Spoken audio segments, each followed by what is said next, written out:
जम्मू कश्मीर के पहलगाम में हुए आतंकी हमले को आज यानी मंगलवार को 8 दिन पूरे हो गए हैं। 22 अप्रैल को बेसरन घाटी में हुए हमले में 26 से ज्यादा लोगों की मौत हो गई थी। मोदी सरकार पाकिस्तान के खिलाफ ताबड़तोड़ एक्शन ले रही है, जिससे पाक घबराहट में है।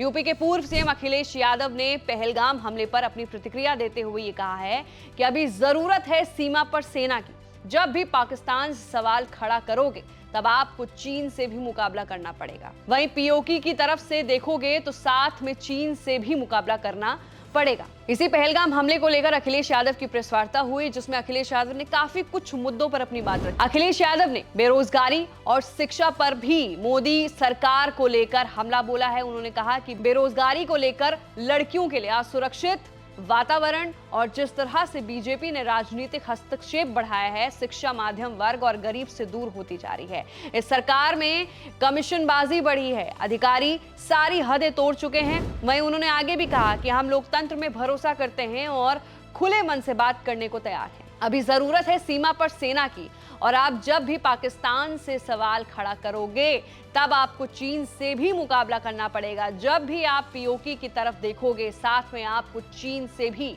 मुकाबला करना पड़ेगा। उम्मीद है जलबंदी करने के बाद पाकिस्तान खत्म हो जाएगा। हमें इतना टेक्निकल नॉलेज नहीं है, हमें इतनी जानकारी नहीं है। ये सरकार ही जानकारी दे सकती है कि अगर उस तरह का बड़े पैमाने पर जो इंफ्रास्ट्रक्चर बनाना पड़ेगा या रिजर्व बनाने पड़ेंगे, उसके लिए कितना समय लगेगा। फिर अखिलेश यादव ने बुलंदशहर के भी मुद्दे को लेकर बात रखी कि हाल ही में जो घटना हुई है बुलंदशहर में, ये हमला इसलिए भी हुआ क्योंकि सुमन दलितों को कुचलने के खिलाफ आवाज उठाने बुलंदशहर जा रहे थे, जिसमें एक दलित महिला की मौत भी हुई है और कई घायल हुए हैं।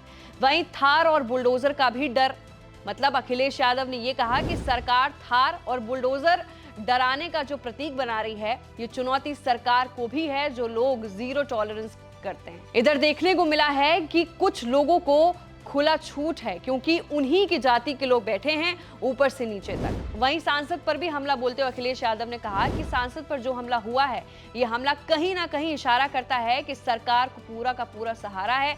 उन लोगों को सरकार के लोग एक समय किसी को नहीं छोड़ेंगे, या उसी का उदाहरण है। वहीं अधिकारियों की पोस्टिंग पर भी अखिलेश यादव ने कई सवाल खड़े किए अपने प्रेस कॉन्फ्रेंस में। उन्होंने कहा, मैंने डेटा दिया था, जिस तरह से अधिकारियों की पोस्टिंग है, ये भी डेटा है गोरखपुर, अमेठी और कुशीनगर का।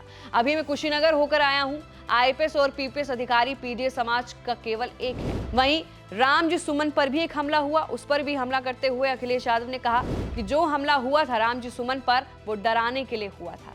ये पहली बार नहीं हो रहा है कि सरकार और डीजीपी का सपोर्ट हो। सीएम और डीजीपी एक ही तरह के। फिर वहीं एनसीईआरटी के भी मुद्दे पर अखिलेश यादव ने टिप्पणी की। एनसीईआरटी मामले पर अखिलेश यादव ने कहा कि उसमें ये भी जोड़ देते हैं कि ये डिजिटल कुंभ था।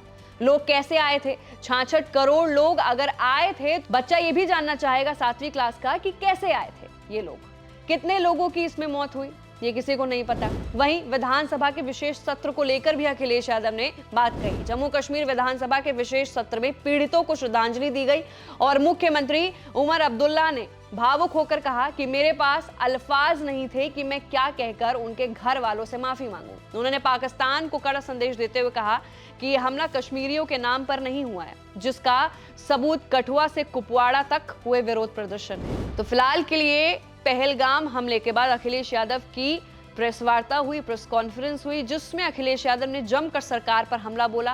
कहीं ना कहीं वो समर्थन में भी खड़े रहे और बहुत सारे मुद्दों पर अखिलेश यादव ने भी अपनी बातें रखी, उन्होंने अपनी प्रतिक्रिया दी। फिलहाल आप इसको किस तरह से देखते हैं, आपको कैसी लगी ये खबर, नीचे दिए गए कमेंट सेक्शन में अपनी राय जरूर रखिए। मैं थी आपके साथ वंशिका सिंह और आप देख रहे हैं एबीपी लाइव।